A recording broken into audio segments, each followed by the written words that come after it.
Hi friends नमस्कार मुई रानी स्वागत करुचे आमर चैनल के आरु आज मुई बनामी चॉकलेट शेक। आपण माने तो सब प्रकार रो शेक पीथिबे। आज मुई बनामी घरे चॉकलेट शेक आउडा कि खरा मासे पीवा लगी बहुत बढ़िया लागसी। खरा वर्षा सबुतिर भल लागसी। एटा खास करी किनी खरा मासे ठंडा जिनस पीवा लगी बहुत भल लागसी। तो एटा मुई घरे बनै छे हेतिर लागी। तो आसुन आमे बनामा चॉकलेट शेक। आरु इने मुई नै जाइछे गोटे ग्राइंडर जार आरु दुईटा डेयरी मिल्क आर गोटे किटकैट आर गोटे बर्बन बिस्कुट। बिस्कुट जगार अन्य जेकोसी बिस्कुट नेले भी चलबा।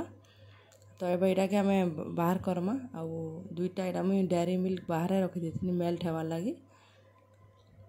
तो ये बिस्कुट मन को चॉकलेट के बाहर करी ग्राइंडिंग करमा। तो मैंने किटकैट चॉकलेट और डेयरी मिल्क चॉकलेट नहीं जाइए यहाँ।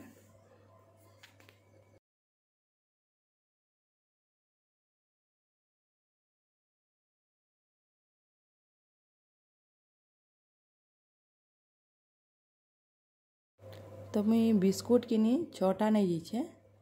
6टा बिस्कुट आम 3 ग्लास आराम से बनी जावा। तो मुझे 6टा बिस्कुट नहीं करी फाल करके ग्राइंडर जार दे देनी।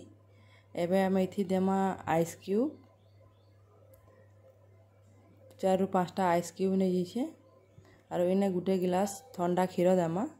तो मुझे क्षीर की सीझे कर फ्रिज रे रखी देती। तो इन्हें गोटे गिलास नहीं जमा ठंडा क्षीर तापर एटा चिकन करी ग्राइंडिंग करदेमा। इन्हें आइस क्यूब नहीं थिबा बेले ठंडा पैन भी नहीं पारबे। इन्हें 2 चामच चीनी नहीं जिमा। इन्हें बेसी चीनी दरकार नहीं पड़े। आमर बिस्कुट आउ चॉकलेटा मीठा अच्छी। तो यहाँ आम ग्राइंडिंग करदेनी। यहाँ ग्राइंडिंग भी बढ़िया है पूरा सब मिक्स हो जाइए पूरा। तो ये आम 2टा ग्लास के टिके सजे देमा। तो 2टा कांच ग्लास नहीं जाइए। आउ जेन डेयरी मिल्क के मुझे बाहर रखी देती मेल्ट होवार लगी। तो मुझे मेल्ट हो जाइए आम चॉकलेटा। तो साइड के काटी देछे आउ ग्लास रो चारिआडे एंता टिके लगेदेमा देखबा कि सुंदर दिसी। तो ग्लास रो चारिआडे लगे देकरी तापरे आमे इथि रुकमा।